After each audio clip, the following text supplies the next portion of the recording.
The last room at the end. I used to work the overnight shift at a sketchy roadside motel in the Nevada desert, about 2 hours outside of Las Vegas. The kind of place people check into at 2 a.m. when they've been driving too long or need somewhere cheap to crash. It was small, just 20 rooms, all in a single row, doors facing the parking lot. No interior hallways, no elevators, just a dusty building surrounded by miles of desert and a blinking vacancy sign that barely worked. I was 23, and I'd usually spend the graveyard shift sitting behind the front desk in the little glass booth they called the office. Most nights were dead quiet. The only sounds were the buzzing vending machines and the occasional semi-truck rumbling by on the highway. But there's one night I'll never forget, and after that night, I never went back. It started around 1 a.m. I was watching videos on my phone when I heard a dull thump. Not loud, but sharp enough to pull me out of what I was doing. I paused the video and leaned towards the glass window that overlooked the parking lot. Nothing. A couple of cars, the neon sign flickering. The wind was starting to pick up, but that was normal for the desert, and I figured maybe it was the ice machine or something shifting in the wind.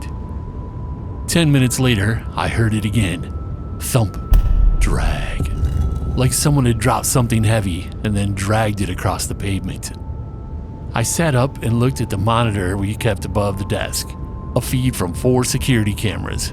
One showing the office, one pointed at the vending area, one at the parking lot, and one covering the far end of the motel row, where room 20 was.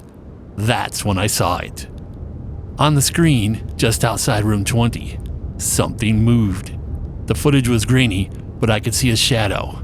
Something or someone standing completely still by the door. The weird part was, no one had checked into that room. I double-checked the ledger. Room 20 was vacant, had been for days. I picked up the phone and dialed the room anyway. I just wanted to hear it ring. It didn't. No sound. Dead silence. The figure on the screen twitched or shifted, just enough for me to know I wasn't imagining it. I stared at it for what felt like a full minute before the screen glitched and cut to static. When the feed came back, the figure was gone. I grabbed the flashlight, stepped outside, and walked slowly along the front of the building. The desert wind was howling now, and I could see flashes of lightning in the distance, way out past the dark silhouettes of the mountains. When I reached room 20, the air felt different, like it dropped 10 degrees. The porch light above the door was flickering. I stood there, just listening. No footsteps, no voices. But then, bang! Something hit the door from the inside. I jumped back, heart pounding. I looked around. No one else was outside. No cars driving by. Just me, the storm, and that door. I tried to call out, "Front desk, anyone in there?" But my voice cracked halfway through. I shouldn't have unlocked it, but I did. I stepped back, turned the handle slowly, and opened the door. The lights were off. The curtains were drawn. Everything was still, except for one thing. In the center of the room was the armchair, the one that's usually pushed into the corner. It had been dragged into the middle, facing the door, like someone had been sitting there, waiting. But there was no one in the room. I backed out, locked the door, and started walking fast, almost running back to the office. Just as I reached the door, a bolt of lightning lit up the entire parking lot. And in that flash, I swear I saw someone standing at the corner of the building, watching me. I slammed the door shut, locked it, and sat frozen behind the desk until the sun came up. When my manager came in that morning, I handed him the keys and quit on the spot. I didn't even grab my last paycheck. I never found out who, or what, was in that room, but I still check the mirrors whenever I drive through the desert at night. Some places just feel wrong. The notes in room 6. Back when I first moved to Orlando, I didn't have a lot of money, so I took the first job I could get. The night shift at a cheap motel, about 20 minutes outside the theme parks. It was a far cry from the world-class resorts. The place was called Bob's Grand View Inn, but there wasn't a grand view anywhere on the property. It was one of those motels where each room opened directly to the parking lot. No hallways, no elevators, just rows of weather-stained doors and a busted ice machine. The pool had been drained for repairs for over a year. It mostly catered to tourists who ran out of money and locals who needed a place to disappear. I worked the front desk, but after the regular housekeeper suddenly stopped showing up, no call, no warning, the manager told me I'd have to do both jobs, especially on overnights. Just tidy up any checkouts before morning, he said. Don't need it perfect, just presentable. He didn't seem too concerned about the housekeeper that vanished. Anyway, it was about 3 a.m. on a Thursday when I got a note that room 6 had just checked out early and needed to be cleaned. That room always gave me a weird feeling.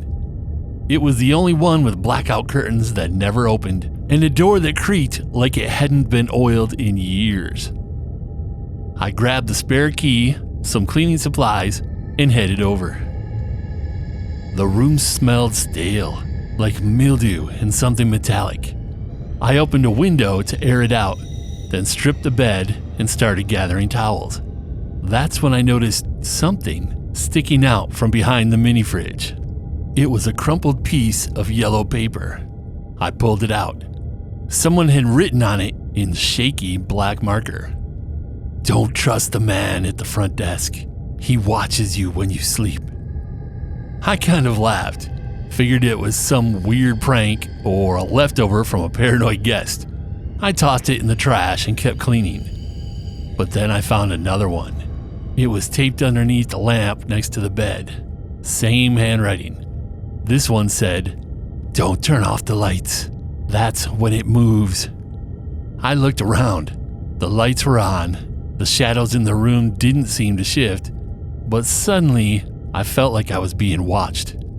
I turned off the vacuum and listened. Nothing, just the buzz of the old ceiling fan. Still, I started cleaning faster. When I went into the bathroom, I spotted a third note tucked inside the empty soap dish. He lives in the walls. Don't speak. Don't breathe. That one made my skin crawl. I should have left right then, but part of me wanted to finish just to say I did it. Maybe to prove I wasn't scared. I wiped down the counter, emptied the trash, and cleaned the mirror. I was working quickly, so I accidentally left a large smudge on the mirror, but I wasn't really going for perfection. I just wanted to be done. I quickly stepped out of the bathroom and into the main room again. That's when I noticed something I hadn't seen before. Another note, folded and tucked under the pillow on the newly made bed. I picked it up, unfolded it slowly, and felt my stomach drop. The note said, "Don't smudge the mirror while I'm behind you watching." I spun around so fast I nearly tripped over the nightstand. No one was there.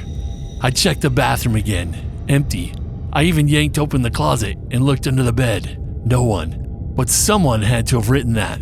Someone who was watching me while I cleaned. Someone who saw what I just did and wrote it before I found the note. That was enough for me. I slammed the door, dropped the key back at the front desk, and walked out. I didn't clock out, didn't leave a note, just left. A week later, I got a job at one of the theme parks. You know the ones. Fireworks at night, smiling kids, music playing from hidden speakers in the bushes. It couldn't have been more different. Now I scan passes and smile at families. I work in the daylight.